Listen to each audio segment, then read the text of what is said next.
Здравейте! Правя това видео, за да ви разкажа какво енергийно влияние има върху нас месец септември от нумерологичен аспект. Може би усещате как нещо вътре в вас се разклаща, как стари болки, стари травми започват да изплуват наново, искате да сте сами, имате интензивни сънища, които не може да забравите. Животът, който сте мечтали, изглежда, че е някак недостижим.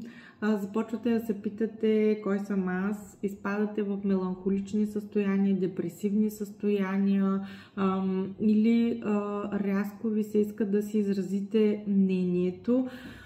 Всъщност не се притеснявайте, това не е краят, а напротив, това са уроците на девятката. Всъщност 2025 година е под енергията на девятката и тя ни учи да се освобождаваме от старото, учи ни да се освобождаваме от шаблони и модели, които на нас ни пречат да вървим напред. Защо през септември? Защото през септември е точно кулминацията на тази енергия и се появяват две девятки, т.е. ефектът върху нас ще бъде много по-голям. Отделно на 9 септември 2025 година има 3 девятки. По-късно ще ви разкажа как това в миналото се е проявило и какво се случва. В минусово проявление девятката е в бунт, в война, в агресия, в разклащане, разваляне на всички модели, които не са екологично свързани, създадени.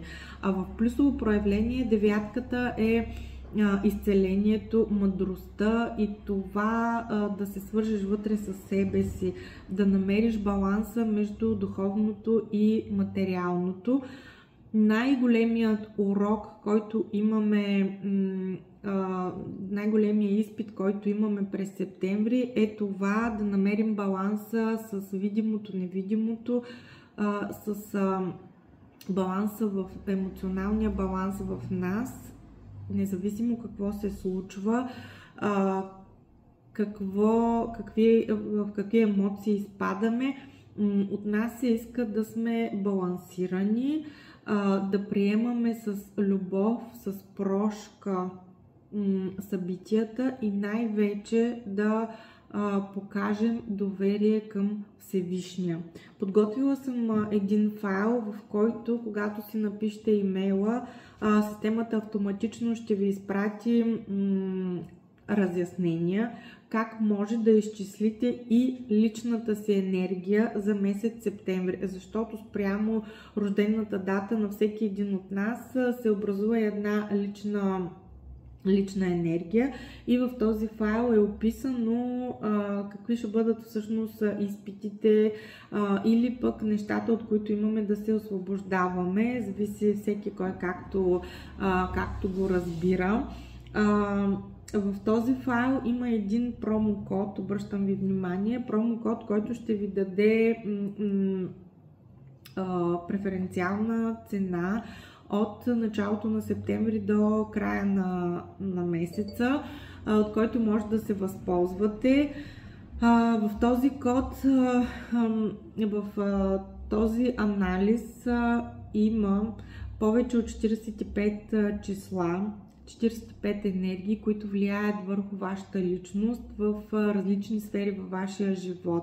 В анализа е описано какво е вашето проявление в минусовия ви аспект, какво на вас ще ви помогне да обуздаете вашите дяволи, вашите демони, как да приемете своята сянка, така че да може да превърнете минуса си в плюс и да бъдете в 100% ресурсно състояние.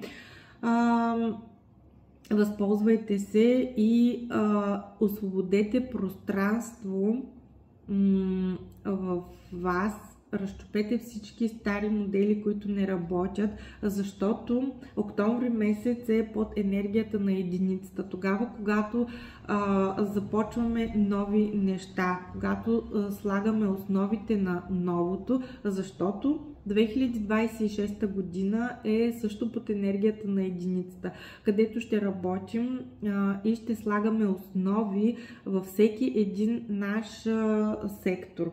Връщам се на девятките. Такива 3 девятки в България е забелязано и имало през септемврийското въстание. Тогава, когато чрез бунт е извзета властта, т.е. един стар строй си отива, стара система си отива и на нейно място идва нова система. В световен аспект има също няколко така ясни примери. Аз се фокусирах върху това, което е било в България. През 2016 година на 9 септември също е имал такъв троен код от девятки. През 2007 година също има такъв троен код от девятки.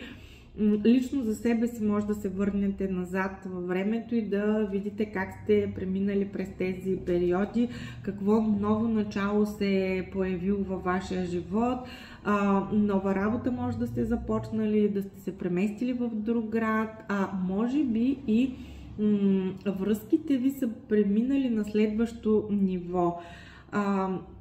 Това, което мога да ви посъветвам е през септември месец да се разхождате повече в природата, да се доверите на майката Вселена, да обръщате повече внимание на вашите родители, да разказвате на вашите деца за предците ви и ваш първи спътник нека да бъдат молитвите, медитациите, това, което ви кара да се свързвате с вътрешното си аз и да се чуете по-лесно.